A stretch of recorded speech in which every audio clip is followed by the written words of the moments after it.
Hello everyone, welcome you one more time at VS Masterclass Maya. And today within this session we will cover very simple, very basic thing, but the same time the same very basic and simple thing is very powerful. If you know how to work with it, you can do wonders even in animation. So quickly we just need to jump within the interface of Maya and see that what we are covering today. And here you can see the object we are creating is a cuboid, and within this cube we can change any type of attributes we can figure out here. But the problem is we are still unable to move this, rotate this and scale this.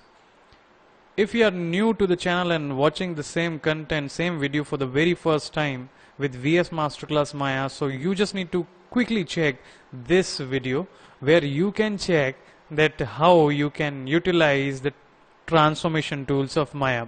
So back to this session. So quickly we just need to activate the move transformation tool. By pressing W we can turn it on.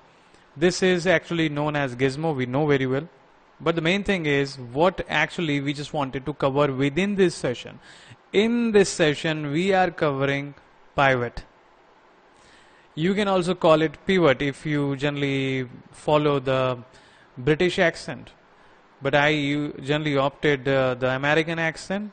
Both are the correct form to call it. So first and foremost thing, within this video we are covering what is pivot.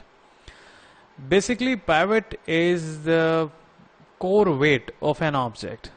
Here you can see our object, and all three lines are intersecting each other at the center of this object. So the center of mass, the core mass of this object at its center.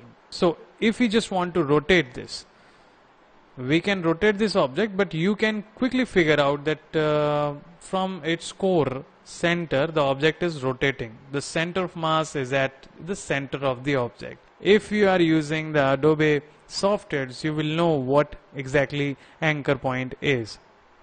Same here, if you are working within a 3D content creation software like Maya, here you can also find the anchor point in the form of pivot. And if I press R, we can also scale it. Till now within this video we know that what is actually the pivot, but the main thing we are covering within this session is how we can shift the pivot. Actually, first we just need to understand what is the need of it. So first, again I am just quickly creating one cube, but by keeping in mind the overall measurement of the same cube. A bit of more height I want this time, and I don't want that much thickness, so I can utilize the scaling tool.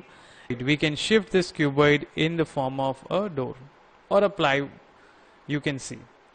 Such type of object we generally have within our households in the form of doors or door panels.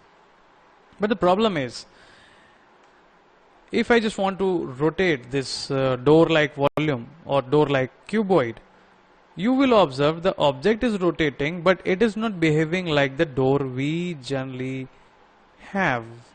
The door is rotating, but the door is rotating from its center.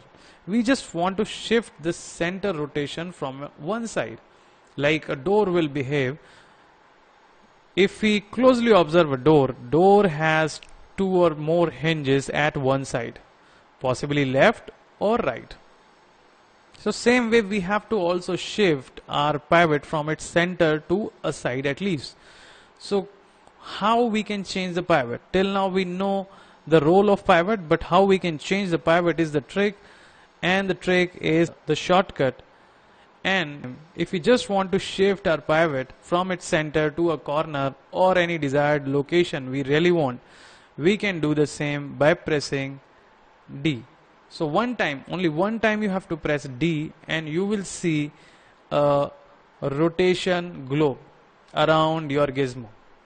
It directly indicates that we already converted our pivot into customizable mode. Now we can shift the center pivot from one side.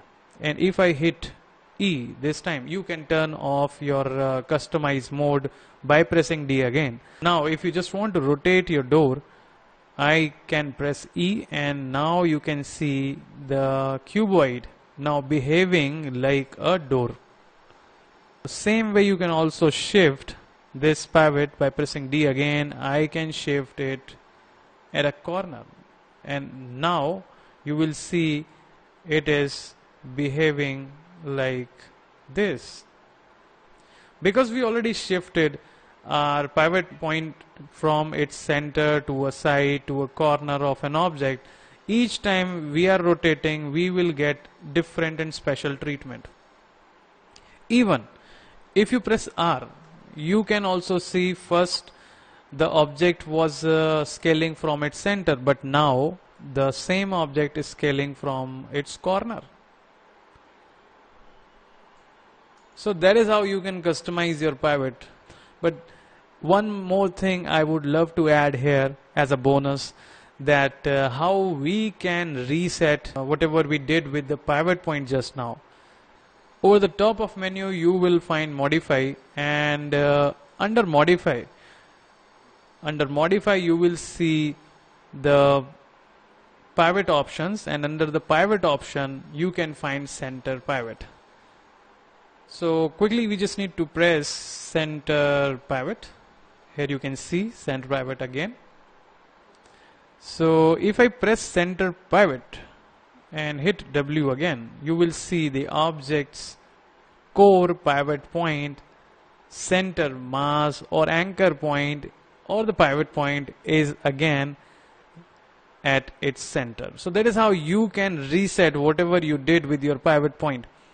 So we covered a lot of things within this session. I hope you liked the video. If you are new to this channel, you can subscribe. So thank you very much for watching. Take care, and we will meet very soon again.